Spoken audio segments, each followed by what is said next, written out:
What's up and welcome back to another video. Today, I'd like to talk about a game-breaking issue inside of Borderlands and ask, just why was this never fixed? But really quickly, before we jumped into today's video, I wanted to take a second to give a huge thank you to Darkor for being so generous in giving me my very first super thanks. While I will never ask anybody for a dime, the extra support means the world, and I appreciate everybody else for watching. I'll be giving shoutouts to any future super thanks, but seriously, any support counts. Don't ever feel like you have to donate anything to me though. Regardless, it just means the world to me that you're even here in the first place. And with that, I hope you enjoy your stay. Now, let's get our tinfoil hats on and get the hell to work. So, you're probably wondering just what on earth am I going on about? Well, before I jump into today's discussion, I'd like to just start by saying I played Borderlands 1 all the way through in full within the last 2 months or so. And playing through this Roland has been a hell of a time, but it doesn't negate the glaring issues this game has still in 2023. While on the original Borderlands 1 on PC, there is a memory leak that will slow down, crash,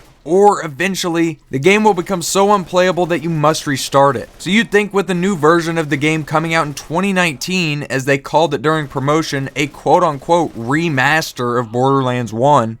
But I think that's my favorite thing about the remaster. I mean, it's remastered. Yeah!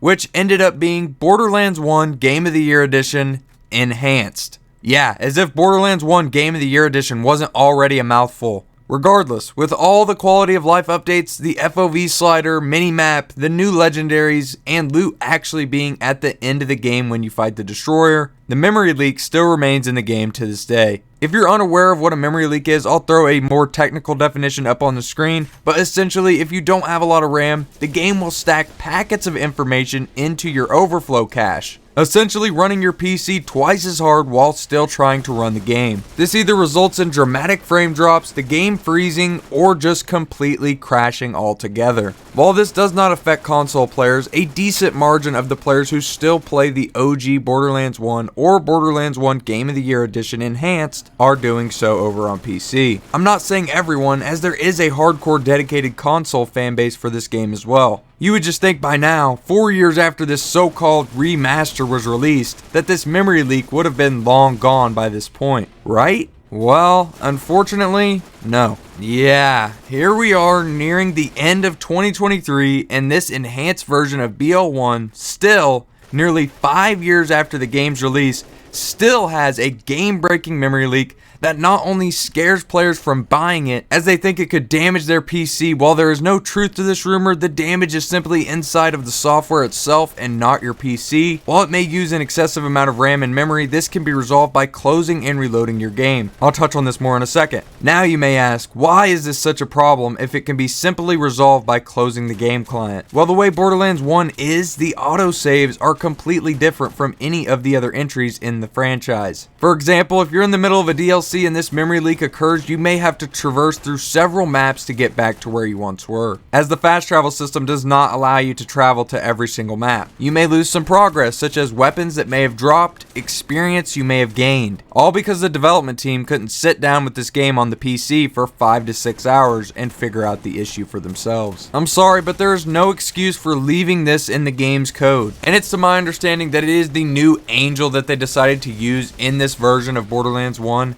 And I just have to ask, why was that even necessary? I know you didn't want to pay the original actress, and I think that had a lot to do with it, you know, just replacing the actress for somebody that's going to, you know, obviously take a lot smaller of a check. But let's be real here for a minute. Karma's a bitch. Taking out the original Angel ended up breaking your damn game. Whether you want to be honest about that or not, that's the truth of what happened here. And while they gave us a lot to love with this new enhanced version of an absolute classic that we all know, they still fumbled the ball at the 5-yard line. I honestly think hyping it up as a remaster was kinda scummy, and to be honest, it's not even really a remaster. It's more of a remake of the first game than it is a full-blown remaster. And sure, they were obviously more focused on Borderlands 3 at this time, with this game just being another promotional tool to help push that machine. For Gearbox, a company who prides themselves on staying active with their communities and keeping an eye on their older games, they've sure done a lot to reassure and help us fans believe that. Sorry, it must have been opposite day there for a minute, because no, they haven't. And apparently those new angel cutscenes can be patched out of the game to fix the problem. But you, whether you know what you're doing or not, if you want to attempt to fix this, you're either going to have to watch a step-by-step tutorial on how to fix this memory leak, attempt to do it yourself, or just continue to play with a broken toy. I mean, seriously, imagine you're a kid just for a second. You got a new action figure and the arm snapped off a week after you had it. You fix it and another week goes by and it falls off again. Eventually, you're probably going to quit playing with whatever figure that was. Whether you liked it or not, a broken toy isn't going to pull you back in like one that works. And as Borderlands 1 currently sits, I still have a hell of a time playing it and it plays perfectly fine, but after so long, it is going to break on you again and again. While this hasn't pushed me away from one of my favorite games of all time, I've seen in the comments time and time again, fans of these games and even the others weary to jump on the PC versions of these games because of these issues. Even though it can't cause any long-lasting damage to your PC, that hasn't stopped the misconception that it can. I will say though, if you have a super low-end PC with 6 GB of RAM or less, then maybe avoid these games altogether. But if you have a fairly nice PC,